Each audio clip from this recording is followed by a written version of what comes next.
welcome to Keyword Crypto, finally. Joe Looney. Thank you for having me. Yeah.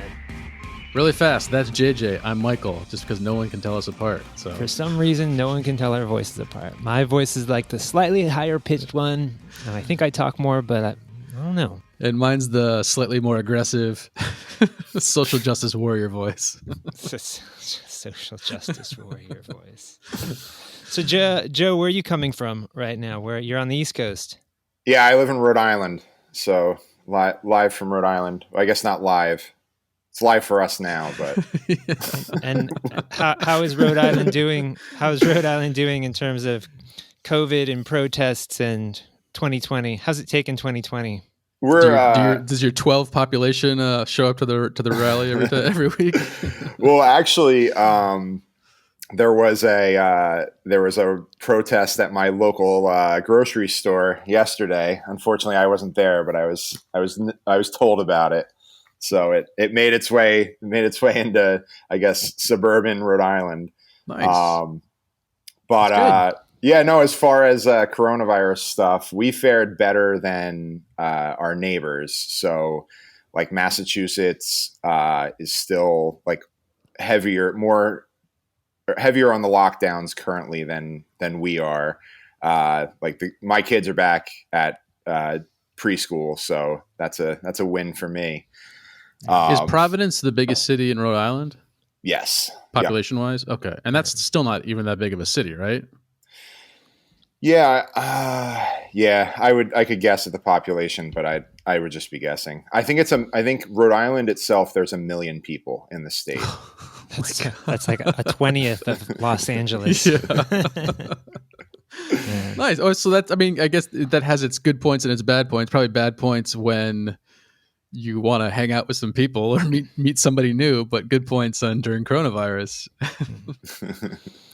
So Joe, this is cool. I'm assuming that if you don't know Joe Looney, he's the creator of the Rare Pepe Foundation, right? Yeah, one of the creators. And that's kind of a cool topic. Yeah, why don't you explain what the Pepe Foundation is first before we get really going into it? It's a long story, right? Jump into it. Sure. Just to give a kind of like broader overview of why anyone should care about Rare Pepes, is they were kind of the precursor to like CryptoKitties and all the other the NFTs that you find on Ethereum now. So like any kind of collectible crypto tokens, Rare Pepes were kind of like, kind of broke the mold with those and kind of kicked off that whole idea of that you could have collectibles on the blockchain rather than just currency. So, it's an electronic collectible.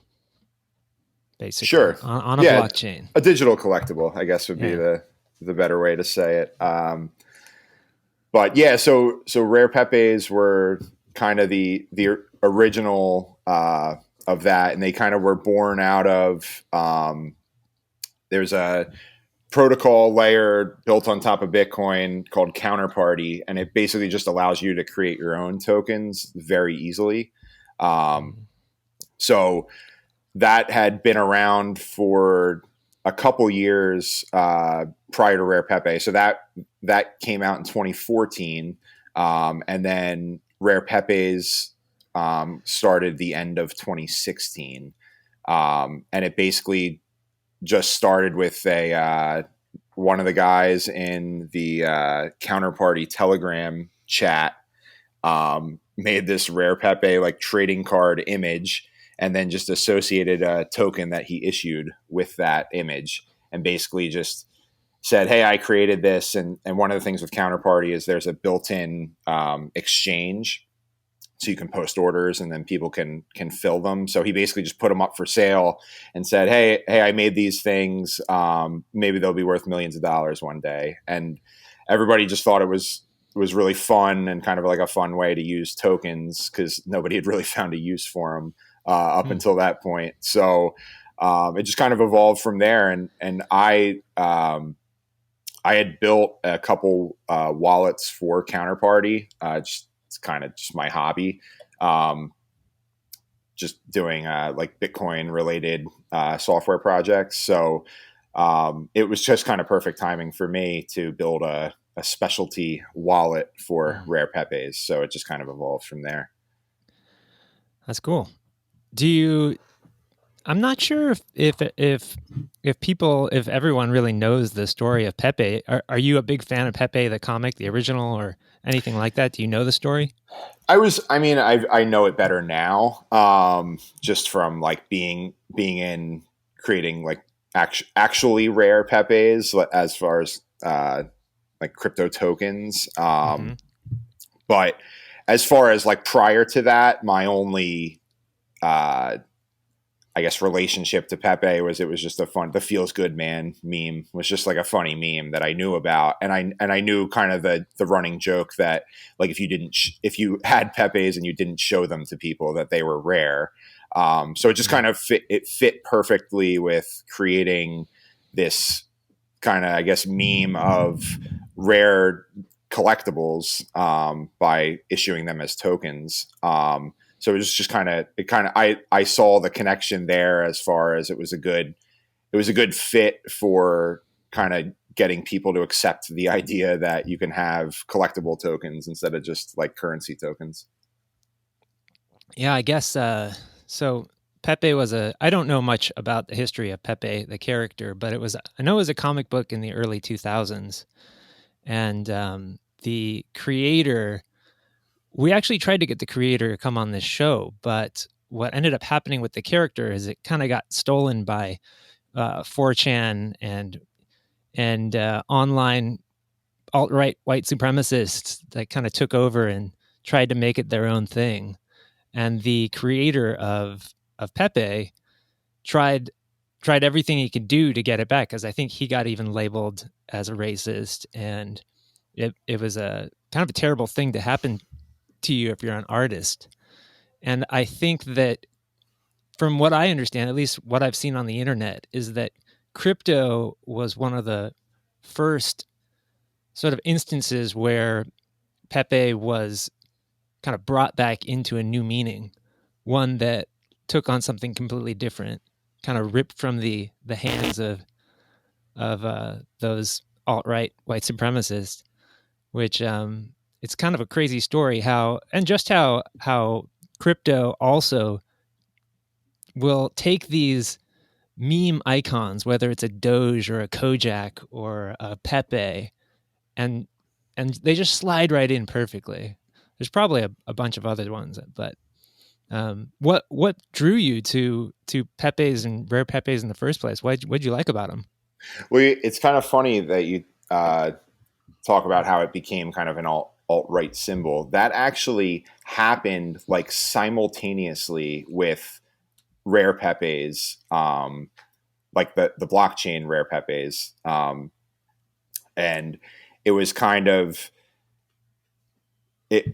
We kind of saw it at first. It was like, no, this is our thing. We're going to do what we want with it, and we're just going to ignore this other thing. And then we kind of just ignore the other thing, and we get some kind of flack for that from some people that weren't comfortable with it having any kind of association with like any kind of like alt-right or anything like that. But I found that it's even evolved since then to mean even more things. I mean, it was like this. It was big symbolism for the Hong Kong protesters. Oh, really? I didn't know that. Yeah, to put Pepes on things, and actually the community of artists that would create Rare Pepes, as far as the collectible Rare Pepes, they were kind of based all over the world, and anyone outside of the United States did not see the negative connotation with it. Like they weren't exposed to that, which I thought was pretty interesting too. So like Pepe is really popular in Japan, and it has nothing to do with any kind of alt-right or white supremacy or anything like that. Yeah, and it's pretty funny actually. When the it was, I guess it's like the equivalent of the like financial, like I guess what would the department be in the United States for that? Whatever they're like, it kind of like financial oversight committee in Japan. They whitelisted a couple cryptocurrency exchanges in like 2017 and basically said any cryptocurrency that's on those sites is like deemed okay and currency in the eyes of the Japanese government. And one of those currencies was Pepe Cash, which was the kind of token that was used for trading rare pepes on Rare Pepe Wallet. So that was kind of just it was a funny thing because it's like the government of Japan is recognizing Pepe Cash as money, but people in the United States can't get over the fact that some like alt-right people decided to use it for like in their memes. So we did an entire episode on it's called Kill Your Baby, about as artists, once we make something and put it out into the world, we have no control over how the world consumes it at that point. It's literally not ours anymore, it's theirs. And we did that in how it relates to crypto. Yeah, we have to like let it go. And I think Pepe is a perfect example of that. He has the original creator has no control over a small group of white supremacists, like holding that up as their new like icon or whatever, and then people in Japan have no clue what's going on and they have it as a completely different thing, and then people in Singapore or people in Australia may have something different. And it's like you just have no control over communities' decisions to embrace something in a certain like in the way they see it. And it's a really kind of scary part of being an artist, because you can put it out there with one intent, and then all of a sudden people could be like, you're a white supremacist. And you're like, excuse what? Like, how did that happen? Yeah. And honestly, this one small community did that. Yeah. And really it was more so around the election, 2016. And that was when I'd say it was the worst, as far as people just dismissing Rare Pepes as like not even I'm not even going to look at it kind of thing. And honestly, once we got probably by mid 2017, that was all but gone, and everyone had moved on to something else. So like not really, because I got in mid 17 and it was full on still white supremacist meme. Yeah, and I mean, I guess it depends on what corners of the internet you hang out in, right? So like, there's a lot of crypto Twitter. That I'm not on 4chan. I'm not really on Reddit that much. I mean, that was just full on crypto Twitter. Everywhere I went, it was just like it was used as, and then I was just like, oh my god, man. Oh, really? Even on crypto Twitter, it was being used that way? Yeah, that's how I found out what it was. I didn't even know what Pepe was until coming onto Twitter. Well, Pepe is definitely a symbol of counterculture, if it's anything, really. So, I mean, if we're talking about memes as cultural references, kind of the base meaning of what a meme is, it's kind of like a series of counterculture icons in a way. And in 2017, I thought it was moving away from the right wing co-option. Is that a word? I thought it was moving away from that at that point, but I think that there's probably still a lot of people who, even when they see the green face in the eyes, they just think, "Oh man, like that's done. Like there's no going back." I mean, wasn't 4chan? 4chan didn't have anything racist about it in the beginning, right? It just got taken over by Nazis, right? Yeah. So well, I think, yeah, and it's one of those. I mean, if you think about it, as far as like, it's one of the perfect memes as far as you can kind of fit it to what any mold that you want, right? I mean, that's even the kind of symbolism of a frog in general, like the changing, the amphibian. Interesting. Like, so I think it's easy for it to take on so many different meanings, because it's such an easy. It's just a green frog. You can make a green frog whatever you want, So, and especially when you're using it in response to people. If you like, people would be like, "Oh yeah, black people are attacked by cops." Pepe meme, and it's just like you're like Pepe rolling his eyes, and so people are using it. That's how people in crypto Twitter were using it. Like anytime like a social, quote unquote social justice warrior was like, no, black people are being attacked. People are like, sure, Right. Pepe Yeah. meme. You know, so So that's it was like a sarcasm yeah, yeah. comment. Yeah. That's interesting when art takes on a meaning like that, man. Jeez. And it goes so far from the original purpose of whatever it is. But And did fascinating. you ever feel, Joe? Did you ever feel like even remotely nervous about like having your project kind of co-opted and being potentially labeled the white supremacist Well, because of it? that's kind of where the Rare Pepe Foundation came in, right? So to like continue the story along, I guess a little bit. Once the original person created a Rare Pepe, and then I decided to build a wallet for people to trade Rare Pepes, I very quickly realized that if I'm hosting a website, I don't want certain images on it, you know? So me and a few of the other guys kind of at the beginning created the Rare Pepe Foundation, where we basically, if you wanted to have your Pepe show up in Rare Pepe Wallet or in the Rare Pepe directory, you had to submit it to get certified by the Rare Pepe scientists at the foundation. So we basically the scientists would weed out any like very offensive Pepes. So it was kind of our curation. I mean, very slight curation. It was basically just to keep out the like really offensive ones, and then what we would call the low effort ones, where someone just like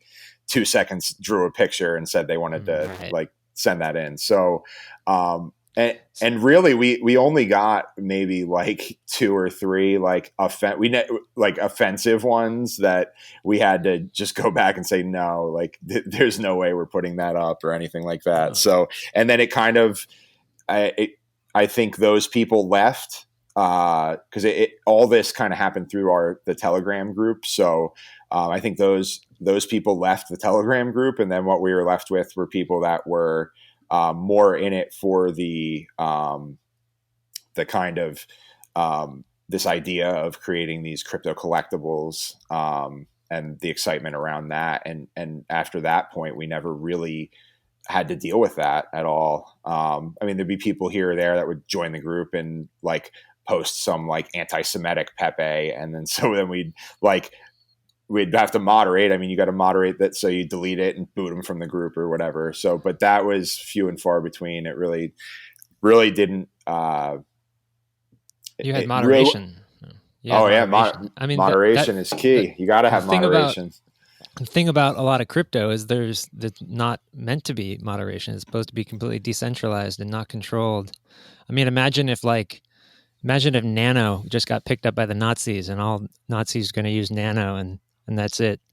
Then everybody's going to boycott the NANO because it's the Nazi money. I mean, like it's only 2 letters away, right? Oh God, we've done it. So what's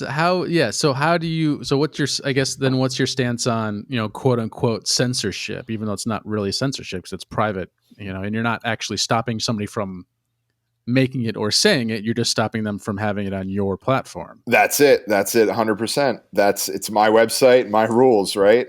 So and it's interesting because like you said, a lot of people, you get that kind of everything has to be centralized mindset when you get into crypto stuff, and it like the longer you're around, you realize that's kind of a narrow focus and short-sighted because not everything needs to be decentralized everywhere all the time. So like when it comes to Rare Pepes, the reason that they were interesting and fun was because they were curated. So it was you knew if you got in, you had to meet a certain threshold and get your Pepe in. And I look at it more of like, it's like an art gallery, right? It's like, you can't just show up to an art gallery with your painting and say, put this on your wall. Right. So, so you were the gatekeeper. The gatekeeper to the Rare Pepe directory, but the protocol that the tokens were issued on, that's open. I mean, anyone could issue a token, associate a picture with it. And the problem is not anyone can build a wallet that everyone can use. So it kind of it kind of weeds those things out a little bit. And if people, we're all playing a game together basically. And if you don't like the rules of the game, then you don't have to play. It's so like we had some people calling early on for voting on Pepe's, whether Pepe's getting in the directory. We should vote on it because voting is very popular in crypto world to decentralize things. And it's like, you guys can vote for a Pepe, but if I don't like it and I think it's offensive, I'm not putting it on there. So whether you all voted for it or not, it really doesn't matter. I think, and the people that didn't like that mindset left, and most people stayed because it like Nick Sabo. It's like, fuck you, Joe.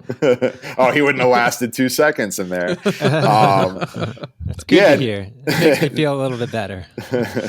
Yeah, no, it was just one of those things. It's especially, I don't know how active, if you guys are active at all on Telegram, but the worst groups on Telegrams are the ones with no moderation because it's just chaos. So if you want a decent group, you need a group with good moderators, and it's just kind of how it is when it comes to that kind of stuff. So, but as far as the places where it needs to be decentralized, as far as like issuing a token or being able to send a token that you own or something like that, that's all that all ran on Bitcoin. So that was nothing I could do to stop anything like that. Yeah. I think when it comes to money, I mean, we're talking about something different though. I mean, why you wouldn't want moderators in charge of certain aspects of money. You wouldn't want, I mean, obviously you can't have the cartel effect of like, proof of stake or something like that. There's all kinds of arguments against that. But if you're creating something like collectibles, then yeah, that's really important to have your moderators or just, like we're seeing right now on Twitter with, the censorship or fact checking and stuff like that.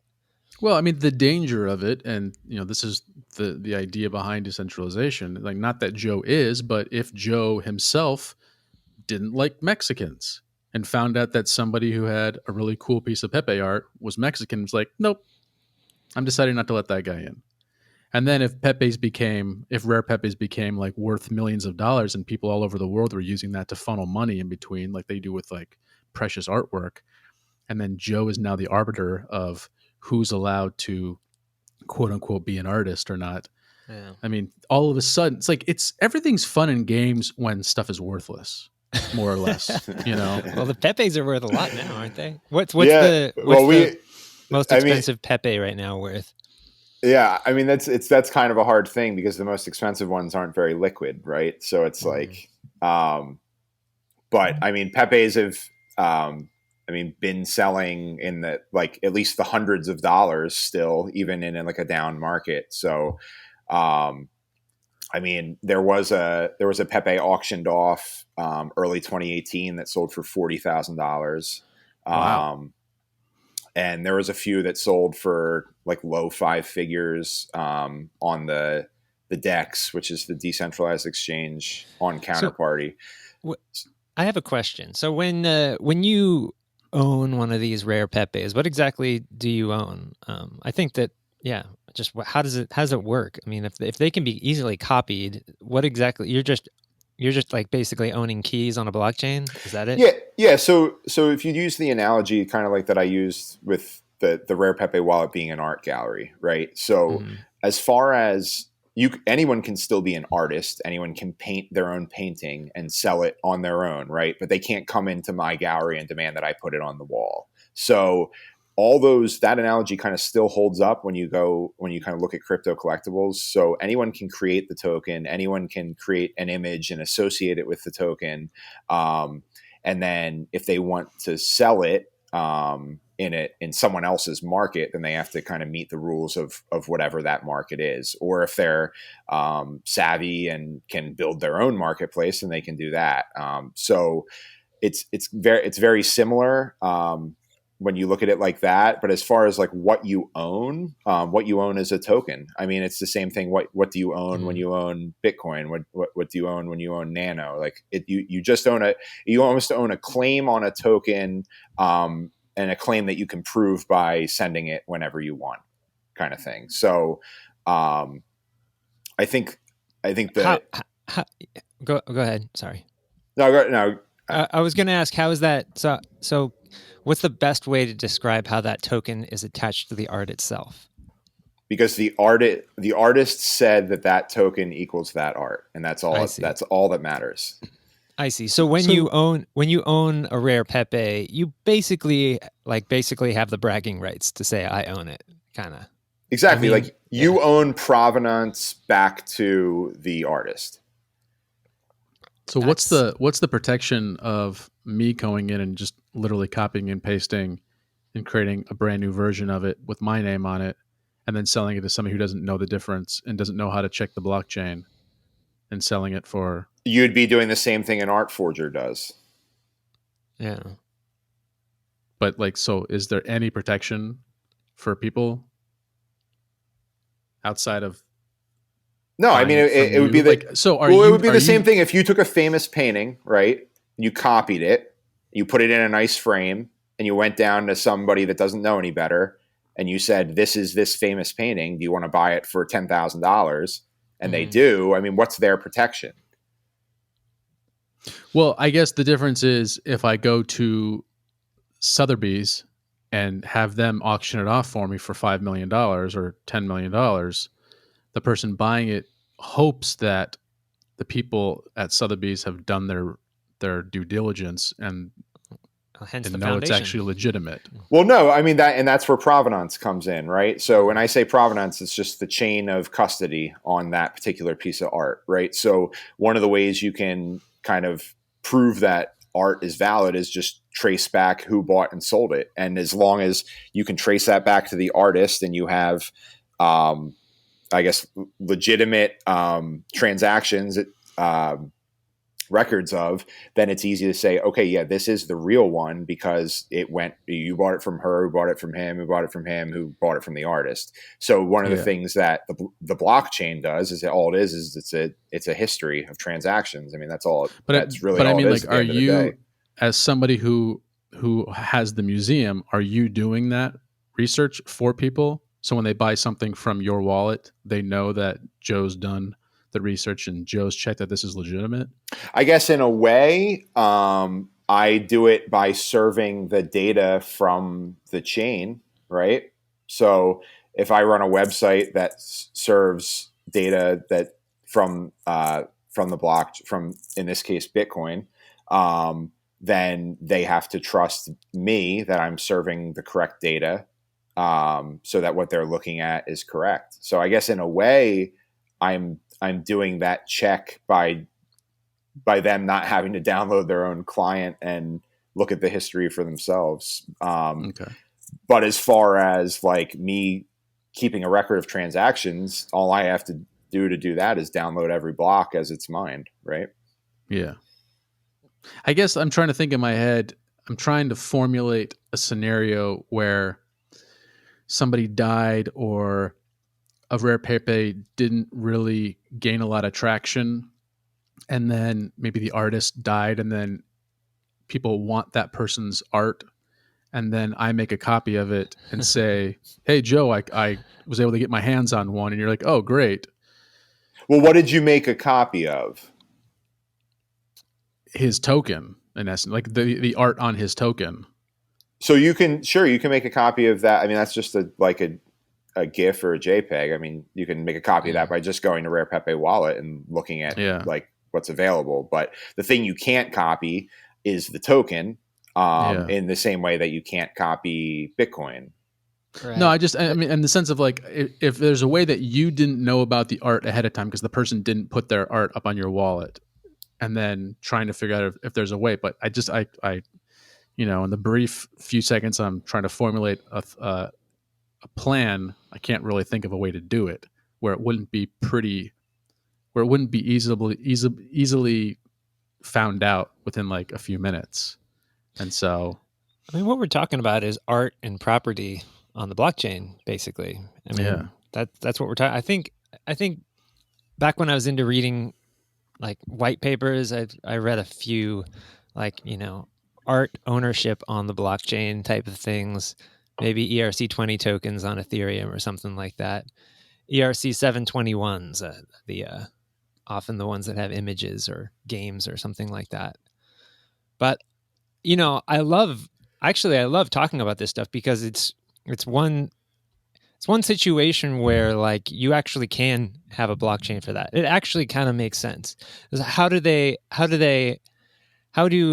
how does art ownership work now? You have like a contract that says that you own it, that somebody sold it to somebody else, or does the museum that displays it, it has a big database of everything. So there's a lot of trust involved there.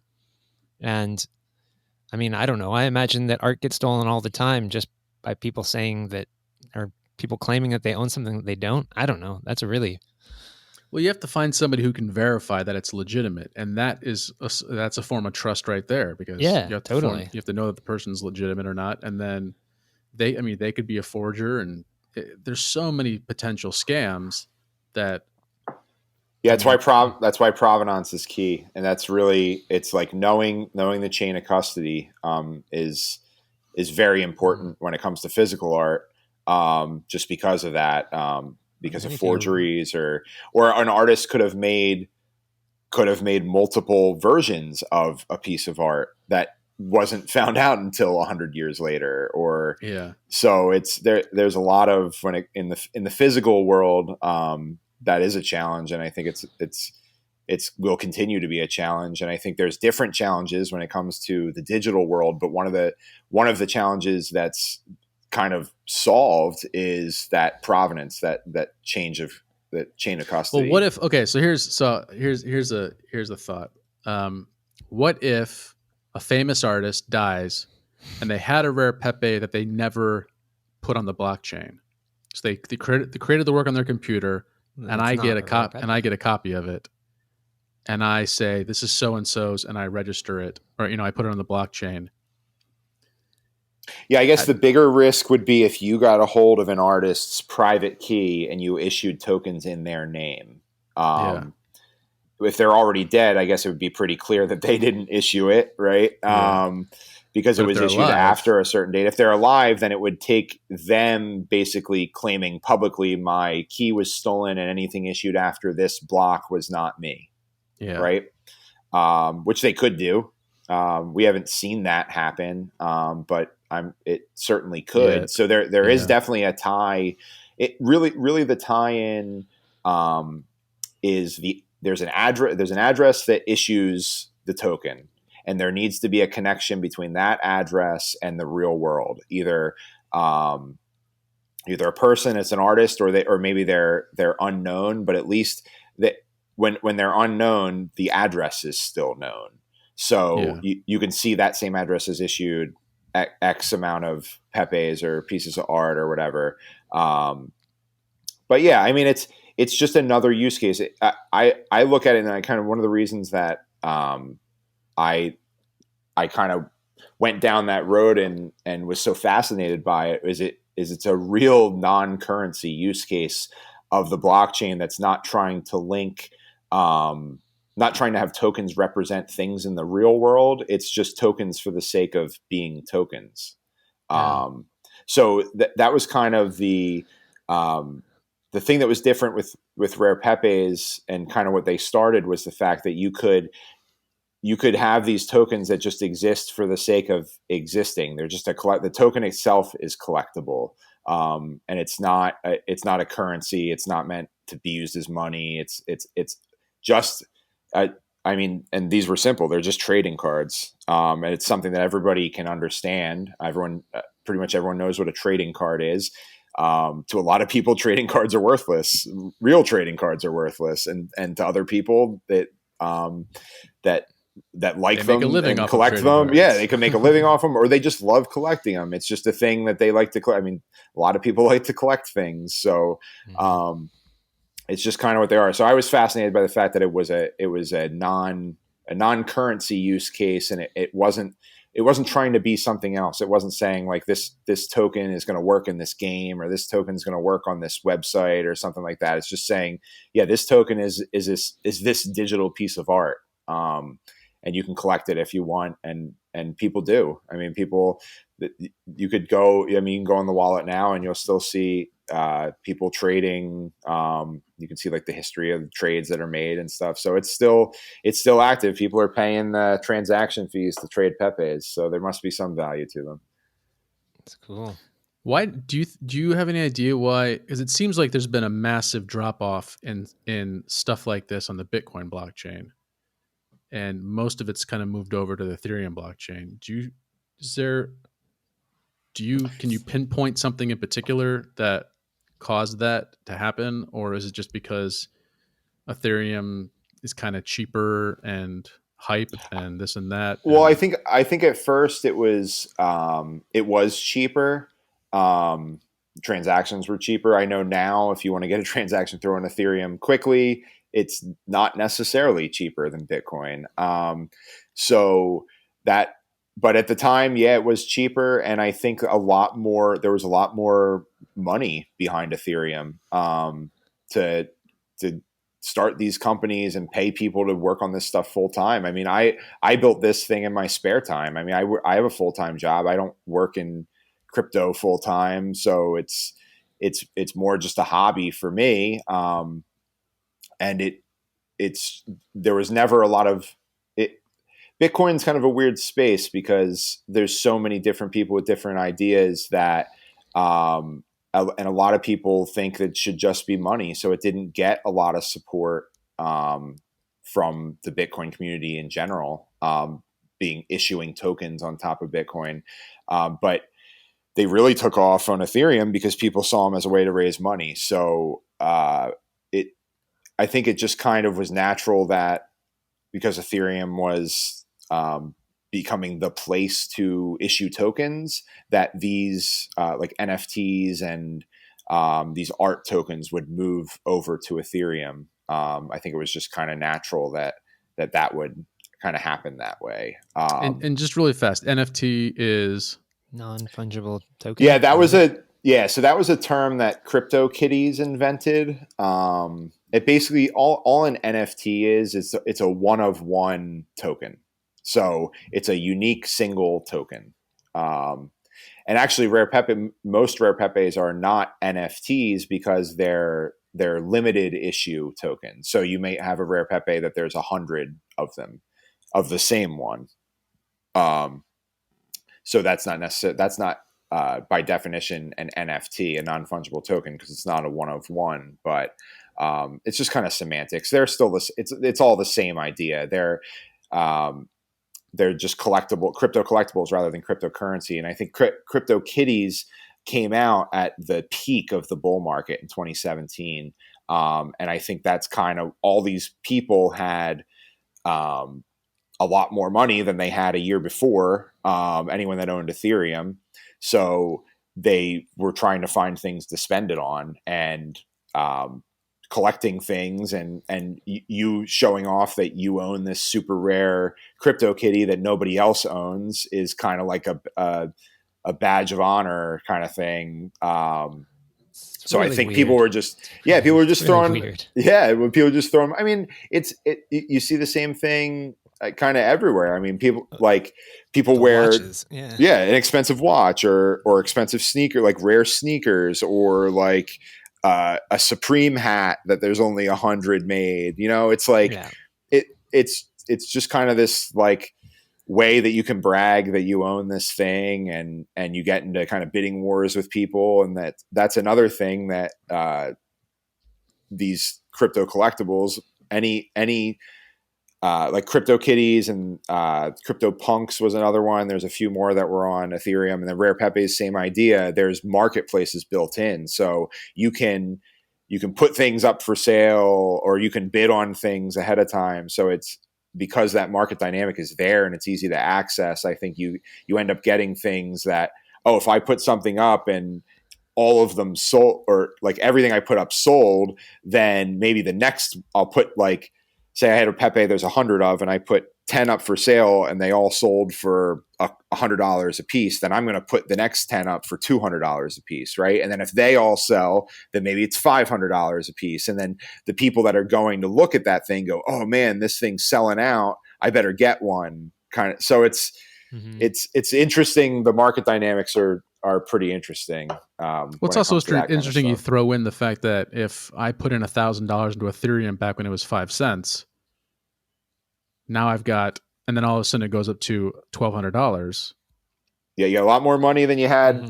But like, so let's say I bought, I bought a rare, a crypto kitty for 5 Ethereum. People are like, holy crap, he just spent, $7,000 on a crypto kitty. I was like, well, no, I really spent 14 cents because that's what I got Ethereum at, at that when it was 5 cents, and I just used 4 or whatever, so 20 cents. So technically it cost me 20 cents. Yeah, I mean, there's still the opportunity cost there of you selling Ethereum for dollars and buying something for $6,000. But I think and you saw it a lot. And so you came in 2017, you said? Yeah, maybe like March or May of April or May of 2017. Perfect. So you got to see the bull run happen. Yeah. Then. Yeah. So I got to lose all my money in it. Yeah. It's just part of being in crypto. Exactly. You got to lose all your money really at some early.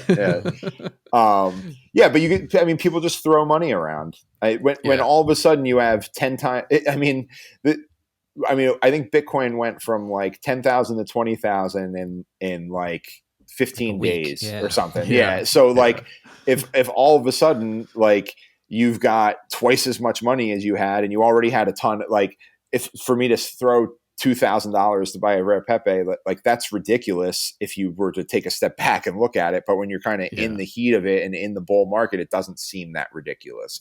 And then another thing, when you're in the bull market, you feel like it's going to go on forever, even though you it's not. Like, deep down, it's not, but you kind of just, you get caught up in the rush and you're like, oh yeah. So it's like, oh, well, I'll buy this Pepe for $2,000 and next week I'll sell it for $5,000, But so then if you spend, half a Bitcoin on a Rare Pepe and its value is $10,000 today, and it goes and Bitcoin drops to $5,000 tomorrow, you didn't actually lose any money because you still bought it for half a Bitcoin. So it's still worth half a Bitcoin. Yeah, I mean, the difference it's just when you're converting it to people. Like, so news media, especially like CNN or CNBC or whatever, they're like, holy shit, Rare Pepe sells for $20,000 or $10,000. You're like, no, it sold for half a Bitcoin.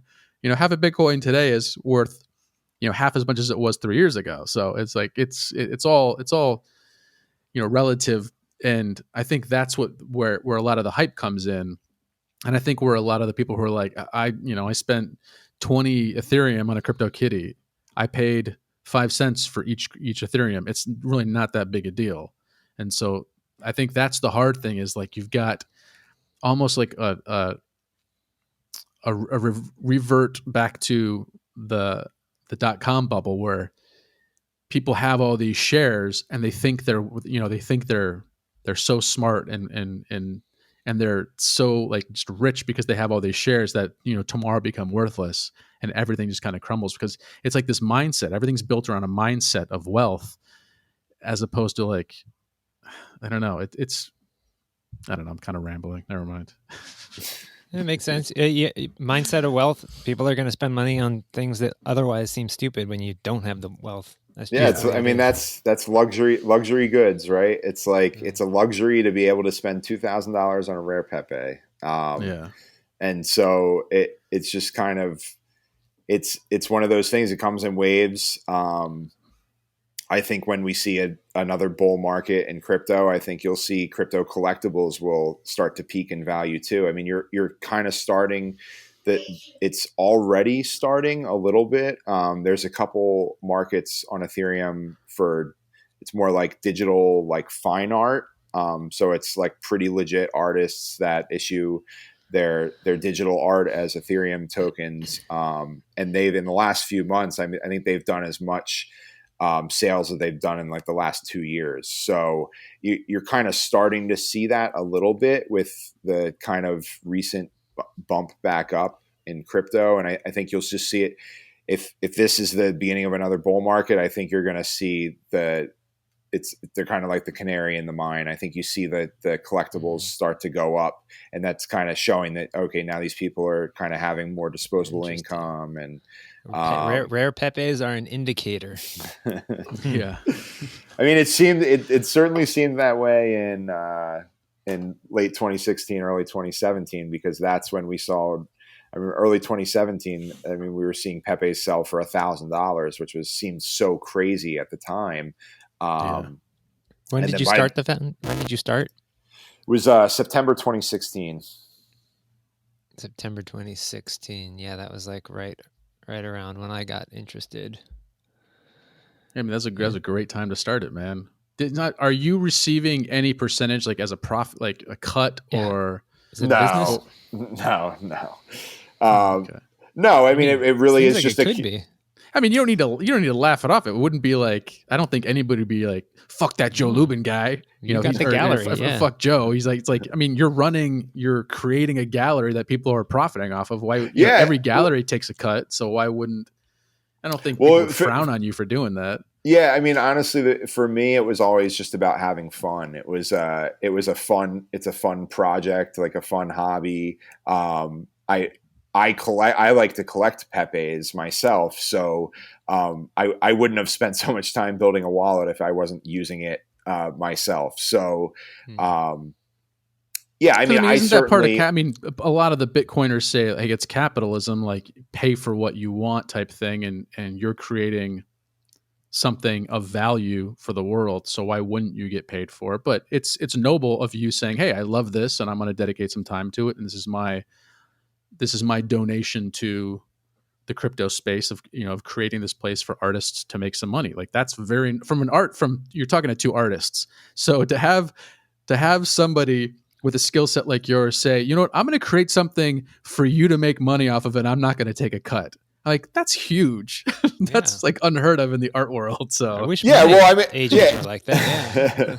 Yeah. I mean, for me, I mean, I'm not going to say, I mean, I didn't make any money. I mean, I made some Pepes and I sold them, right? But most of that money that I made, I then turned around and bought Pepes with. So I basically just used anything that I made through the site, basically by trading Pepes myself, because I was there early on. So there was a lot that I bought for less than what I was able to sell them for later. But all that, anything I made just got turned around and flipped back into me buying more Pepes. So now, do you think that you have the opportunity to artificially inflate value of Pepes because as the arbiter of what is quote unquote good and not good?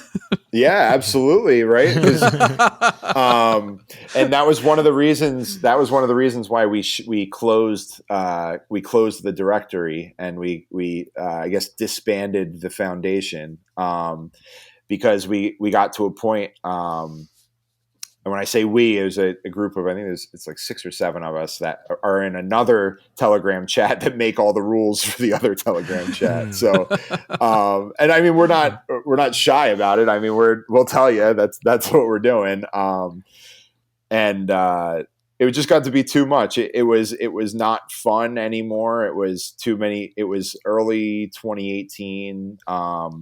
People were kind of really getting into the making art on the blockchain with Ethereum, and then everyone wanted to create their own Pepe, because we had I guess it was in January 2018 was the Rare Digital Art Fest in New York City, and that was kind of the first event dedicated to NFTs, Rare Pepes, kind of rare like digital art tokens, and so it just got it was a lot of people interested and wanted to create Pepes, and it was like we were just curating like 10, 15 a day. And it's like, I'm at work and I'm on Telegram on my phone trying to like curate these Pepes. And I'm like, this is just too much. Like, it's just so, and we just called it. So we just basically one day we said, okay, anyone that's in the queue, you're good, you're in. And if you're not in, then you kind of missed your spot, and that's the end.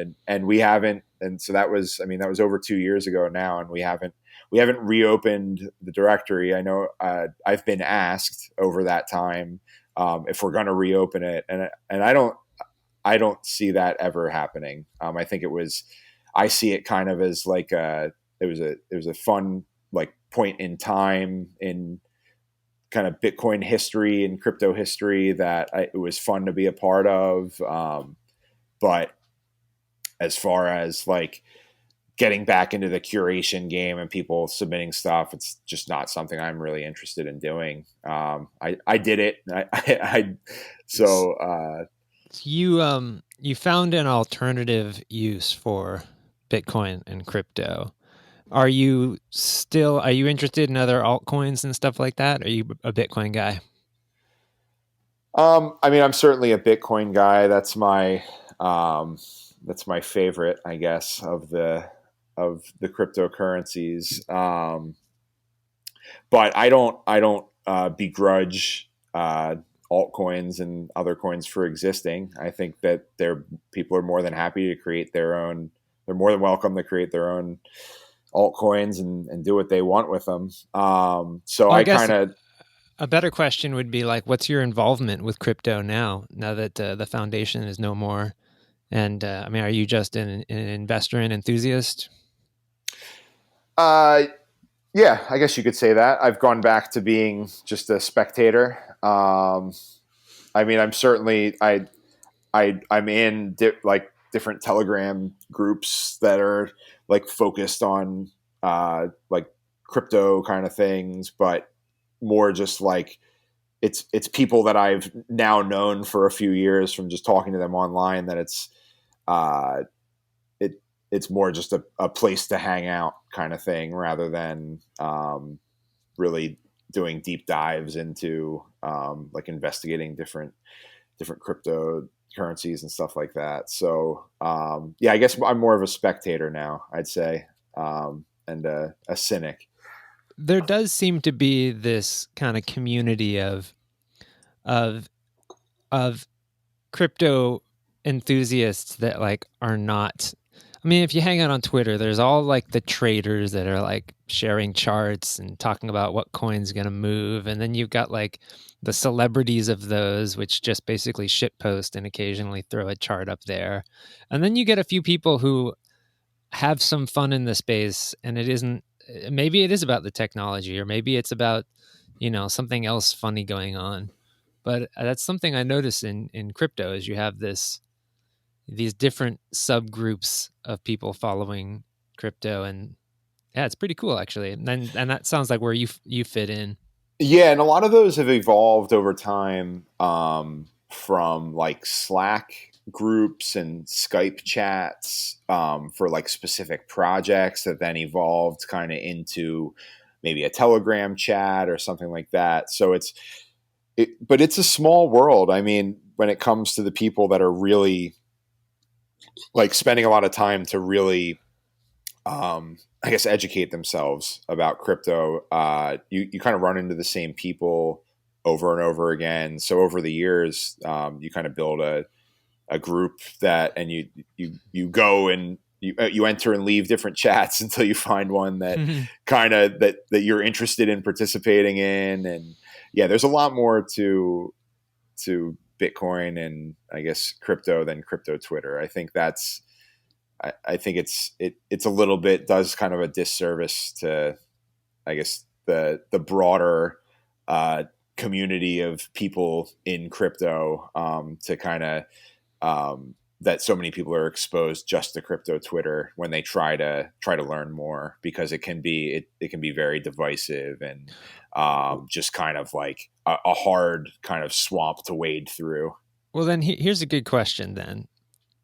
If you're new to crypto, what's a good way to learn about crypto that isn't like, getting lost in Reddit threads or joining a Telegram? You're like, how do you do it? I mean, I don't know, man. Twitter is the easiest way to do it because everyone can just start following and listening, but it's also the easiest way to get scammed, and it's the easiest way to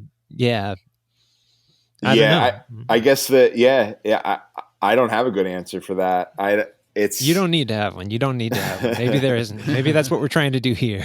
Yeah. I mean, you really, a lot of this stuff you have to learn through experience and really just kind of see for yourself what it's all about, because there's so many differing opinions and so many people will tell you this is a scam, that's a scam. No, this isn't a scam. This one isn't a scam. The reason that I asked is because we're on this show, we're often kind of critical of Bitcoin, and we're critical of all crypto. And we get a lot of backlash for that. It's like, you guys haven't done enough homework. That's the reason. Or you're naive. Or like, you should go to a conference or something like that. And it's you don't want to go to a conference. No, of course we don't want to go to a fucking conference. But like, and if you have to go to a conference to understand what Bitcoin is, then it's a fucking mess. It's like, you can't expect my mom to go to a Bitcoin conference just to learn about Bitcoin. Your mom should definitely not go to a crypto conference. we started this show as just publishing our conversations as we try to figure out what crypto is and if it's even worth it. Because really, like, we were trying to send transactions in 2017 that were costing like $50 to send, and we didn't have enough money to even send ourselves money. It was didn't ridiculous. Understand why. Yeah, we couldn't figure out why, and then we're like, what the fuck? I spent $50. Why do I have $4 left? What happened? Yeah. And so, like, so I mean, we're always asking people, how do you learn, and especially those who are very super enthusiastic about whatever coin, Bitcoin or whatever. It's kind of like, what's the best way for us to learn about this stuff? And I think so. In apologies to Joe for calling him Joe Lubin about 20 minutes ago, Joe Looney. He jumped into a debate with NANO people and Bitcoin, and to his credit, because he's given me a little bit of like eye rolling shit on Twitter for saying certain things about Bitcoin, but it's all been in good fun. But in kudos to you, you jumped on and you had an honest debate with people about NANO, and I think that was the reason why I was so excited to have you on, is because, and Jason last week, was because I like people who are open to learning about everything and then making a decision about it. And when you say Bitcoin's my favorite, I'm not like, oh my God, well, you just haven't heard about so-and-so. It's like, no, you've actually looked at stuff. You've had conversations with people. If somebody wants you to like their cryptocurrency more, I feel like you're the kind of person to say, okay, convince me that it's better, and I'll take a really hard look at it. And I think we need more people like that who have contributed to this space, but also are open to, the changing of the guard and new technology and mass adoption and whatever we need to make that actually happen. And I think that's why it's interesting to have people like you come on, where it's not just like shitcoin, and it's just like it's way easier to just call them shitcoins after a while, though. Well, they're all shitcoins, so including Bitcoin. Well, no, like Michael, what you're saying is like I think the problem, and this is what we get, is like there's just so much bullshit that it's easier to just call them all scams. Let's just do that, and that way we don't have to spend any energy. And but that's just lazy. Well, it's. Yeah, and it might ruin them in the end or whatever, but I don't know. It's like the people who called, Elon Musk's Tesla garbage. Yeah, that's just garbage. It's never going to do anything. It's a piece of shit, and all of a sudden, his stock fucking skyrockets. And it's just like, a lot of people had the vision to see like, oh, this is the future. Electric cars are the future. Yeah. People are like, oh, you can't go more than 100 miles. You're like, it's 3 years into the technology, 20 years ago, I couldn't get my Ford truck to go more than 8 miles per gallon, but now it can go 25 miles per gallon. It's just like technology evolves. And so like the people who don't have the foresight to see potential future are the ones who kind of get screwed in the end. And I think a lot of, because I've listened to a few of your guys' shows, and I appreciate. Hold on, just a few? Come on, Joe.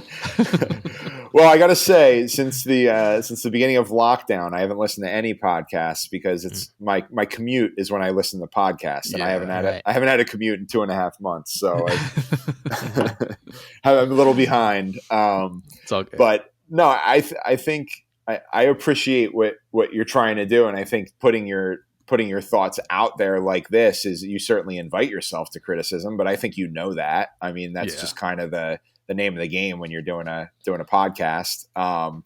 But I think a lot of when I listen to your podcast and I hear your criticisms about Bitcoin, I think a lot of your criticisms are about like Bitcoin Twitter.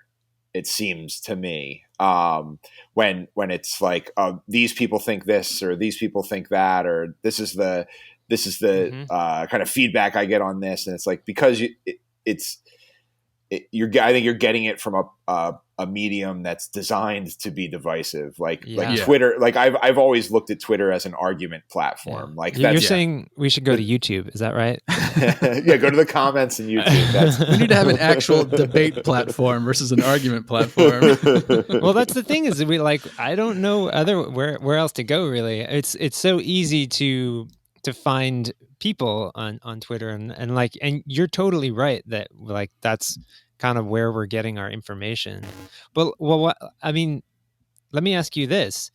I mean, since we're interested in this stuff because we think it has a future, do you think that Bitcoin is going to change enough over the next decade to become, what it's supposed to be? Or do you think eventually something will take its place? I mean, I don't know what it's supposed to become, personally. I'm very skeptical of the idea that it is the new reserve money that everyone in the world uses, because that's just, I don't think that's realistic. I don't think we'll ever get to a point where there's one single money that everyone in the world uses, because it's a big world and a lot of people have different incentives to use different things. But one of the things I look at Bitcoin as is it's our connection to this meme of digital scarcity, and it's kind of the way that Bitcoin comes into existence has allowed people to accept that it works and that it is actually scarce, and there's only so many of them, and because of that, there's a certain value ascribed to that. So I kind of view Bitcoin and proof of work in general as the link between the physical and the digital, and that's kind of what allows this all to work. So that's kind of my 10,000 foot viewpoint on just like cryptocurrency in general. I don't think a lot of the proof of stake coins and the non proof of work coins I don't think people would accept their existence if Bitcoin didn't exist. And the reason I say that is the first kind of argument you get back when you talk to somebody about Bitcoin, or if someone just goes, "Hey, I know you know about Bitcoin. Tell me about Bitcoin," or something like that. And usually the first comeback they go is like, "Why don't I just copy it? I'll just copy it." Mm-hmm. And there actually is something to that, and I think it's easy for someone that's into Bitcoin to dismiss it as no. There's the blockchain, and you can't copy it because there's the history.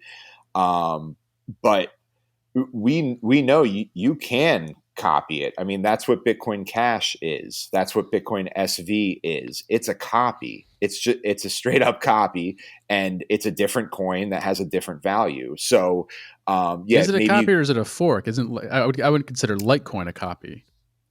I mean, you call it what you call it what you want. I mean, it's proving those people, those naysayers, right, that you can copy it, right? Yeah. So I think in a way they've got a point. They don't realize. I mean, anyone making that comment doesn't realize that's the point they're making, and that there is actually some validity to it. But if you really think about it, I mean, this stuff needs to be grounded somehow. Otherwise, it does just get copied out of existence. So I think that's kind of where proof of work comes into play, and the fact that you can't copy work, right? It's literally proof that a machine did a certain amount of work. The fact that you've got this block header with X amount of zeros in front of it. So that's not something you can copy. And because of that, that's what creates that scarcity and the kind of the ability to sell it as a belief to people.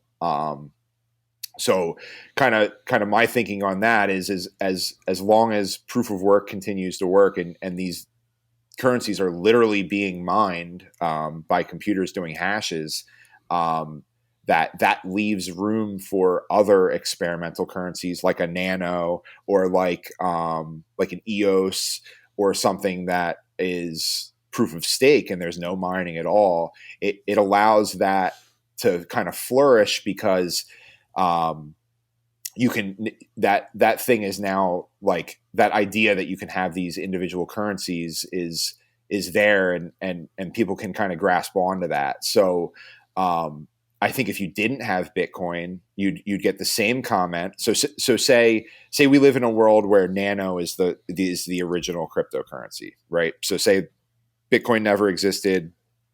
Whoever created NANO put out this white paper in 2009 or whatever, or say they did it now.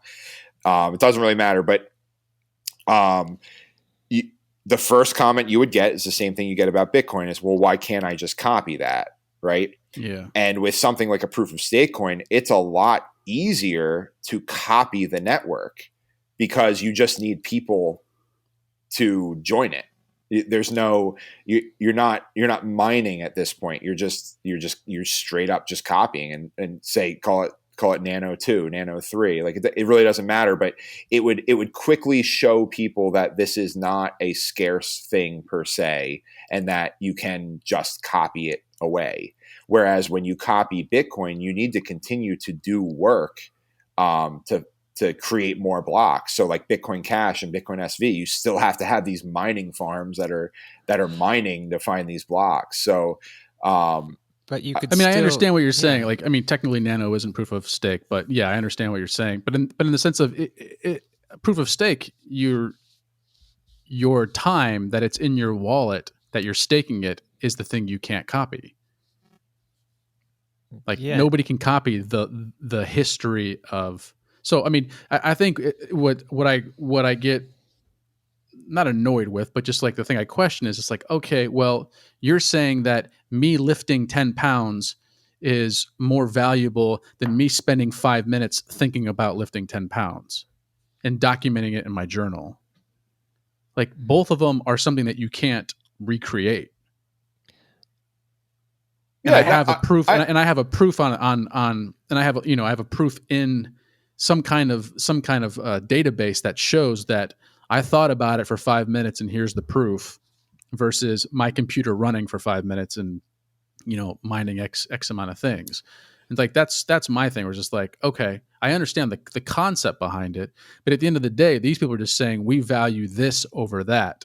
We value the ability, the security of holding something versus the security of mining something. I think Joe's point is just that it's easier. That's all to make that copy. Yeah, but you could find out tomorrow that you have, for every one NANO you have two like NANO 2 or Banano. But Banano is actually a carbon copy of NANO, and a lot of people just do it to do a lot of test stuff on it. And they have like, for every NANO, there's like 1,000 Banano. Yeah, no, it's an actual thing. Oh my god. Yeah, it's kind of the point is that I was trying to make, is that you can copy it. I mean, you've seen that it's copyable, right? Yeah. So sure, the NANO itself isn't copied. You now it's just a different thing, but I think there's a lot to proof of work, and I think proof of work is a thing that's easily dismissed when you don't, if you don't necessarily like think about the fact that it is connecting the physical to the digital in a way. So I think that I think proof of work is, in my opinion, like the real discovery when it comes to Bitcoin. I think a lot of the other things like the blockchain linking transactions. I mean, a lot of that stuff is just using technology that's existed for years, right? Just kind of applying it all together. Like the Merkle tree, more or less, right? Yeah, I mean, like Ralph Merkle created like the Merkle tree years before Bitcoin existed, right? It's just a way to be able to have like a smaller fingerprint of a bigger set of data. So that's not a novel thing. Obviously, combining all the things together is novel, but I think the real novel thing with Bitcoin was proof of work, and the fact that these computers, they actually have to be doing work and doing basically just hashes as quickly as possible to mint new coins.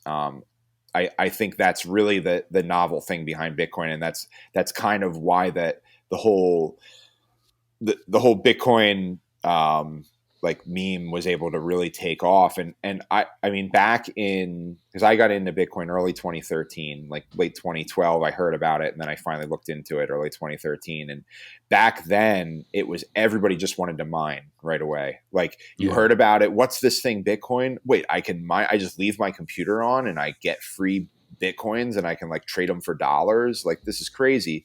So like it was always like everyone just wants to mine, and so even then it was, you really you never made your money back. Like you'd buy, if you bought like a miner, like you'd end up mining less than you spent on the miner itself.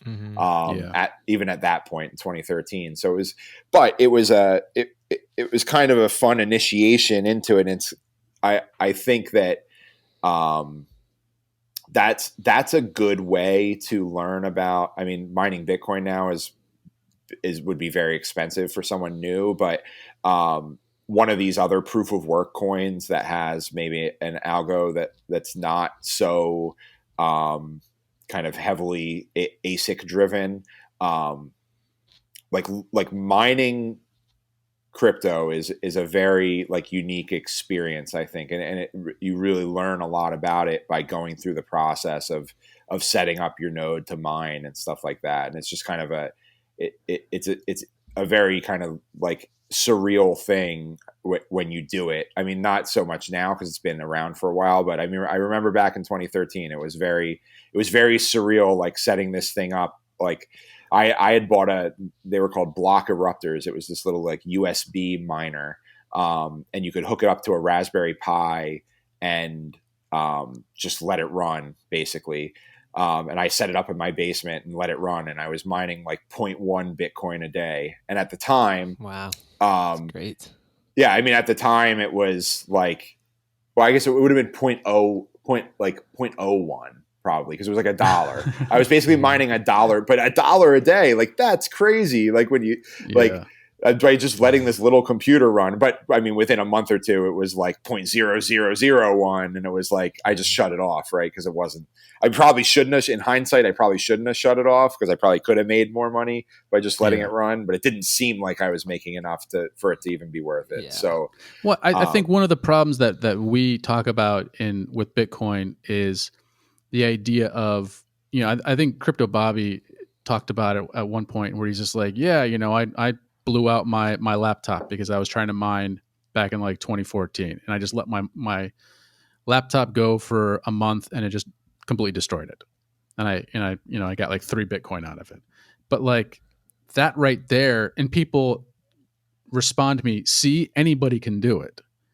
And I'm like, I'm sorry. I don't think you realize how 98% of the world lives, where they can't just go out and buy a laptop that they throw away 30 days later after they destroyed it trying to mine Bitcoin, because that laptop is like 7 years' salary for them.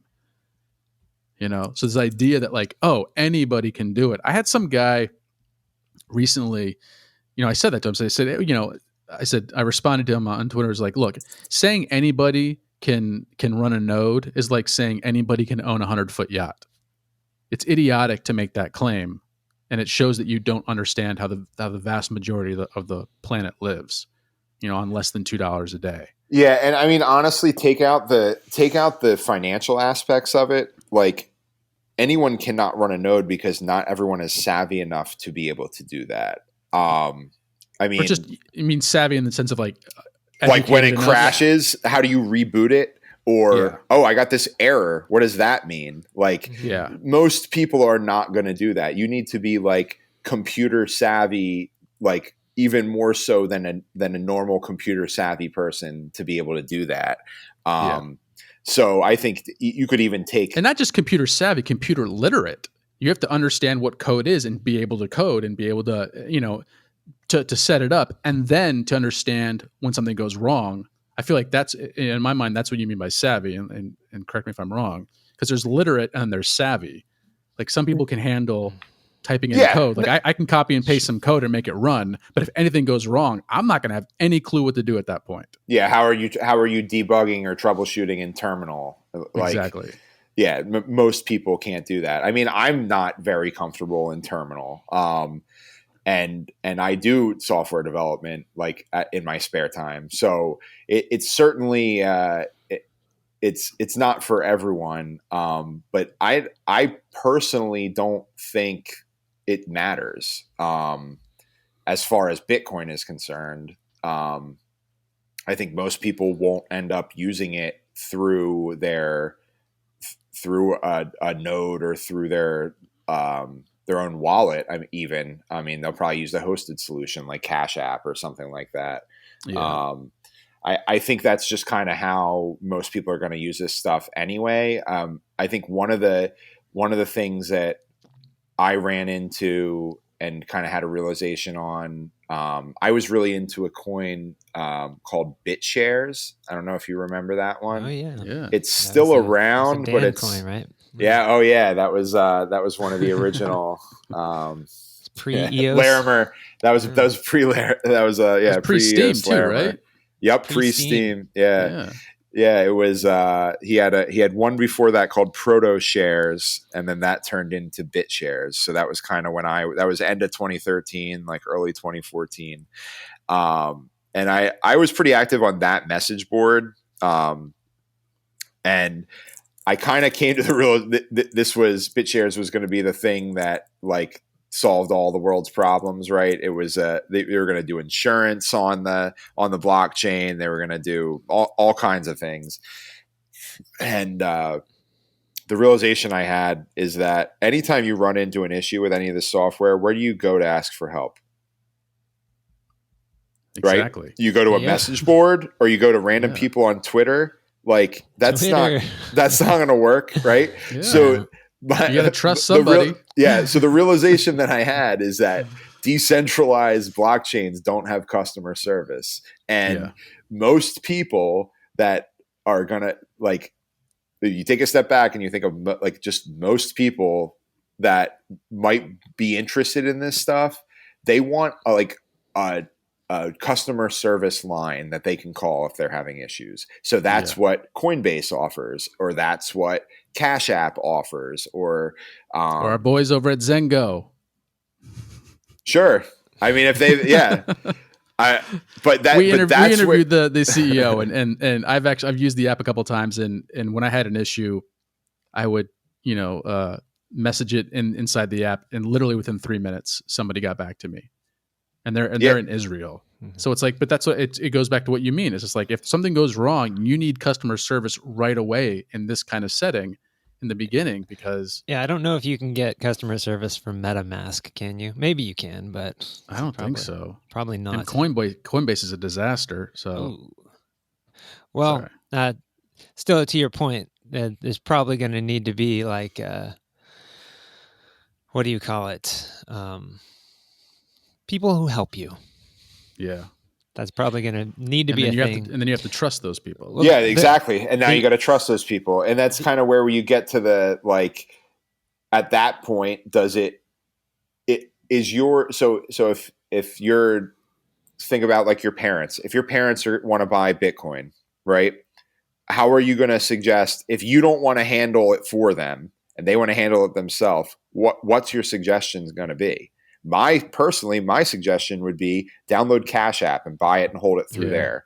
Yep. I'm not going to tell my mom to go set up a node on her computer, because even if she does somehow make it to the end, she's going to end up screwing it up somehow and losing her keys or something like that. So I certainly wouldn't recommend that to somebody that's not going to do the research and learn about it. I'm going to recommend a hosted solution, because then at least if something happens, there's some recourse. Either that, it's or an I have American company. It's got insurance or blah blah XYZ. Yep, and it's just exactly. Like, yeah, and I think that's how most people are going to use this stuff. Even with Zengo, they have like 20 different cryptos on there, and now you can buy it and trade and all that. But even that, it's just like, that's kind of overwhelming for a first time person. Like, if there's like 20 different options, it's like what people say with Coinbase. It's like people go on there like, oh, Bitcoin's $10,000, but Algorand is only 30 cents. I can buy $10,000 worth of Algorand and be rich when it goes to $10,000. It's just like, so it's almost easier in the beginning to say, go to Cash App and buy some Bitcoin. And if a year from now you're still interested in this space, we can talk about other options. Because it's like, I don't want to send somebody I know to a place where they can buy Ripple at $3 and then have it go down to 14 cents. Yeah, I mean, and you're just trading penny stocks at that point. Exactly. Cool. That was a fun conversation. Yeah. Yeah. Joe, how do our listeners, find you, follow you, hear what you have to say? Engage with you. Well, now that I told everyone not to go on Twitter, you can find me on Twitter. At my handle is @wasthatawolf. So feel free to nice. We'll have it in the show notes. Tweet angry memes at me if you want. Angry Pepe memes. Yeah, cool. Well, thanks for teaching us about rare Pepes and giving us another insight into Bitcoin and crypto. Yeah. That's pretty much where we have landed so far, is this kind of, there's big issues with Bitcoin becoming something that the world is going to use, but it does ask some good questions. And that for me is what it's all about, is asking these questions and getting people to think outside the box when it comes to money and government, and just the future. Yeah, it's a new frontier for sure. People being able to create their own money. So yeah. All right. Well, thanks everyone for listening. I'm gonna kill the show right now.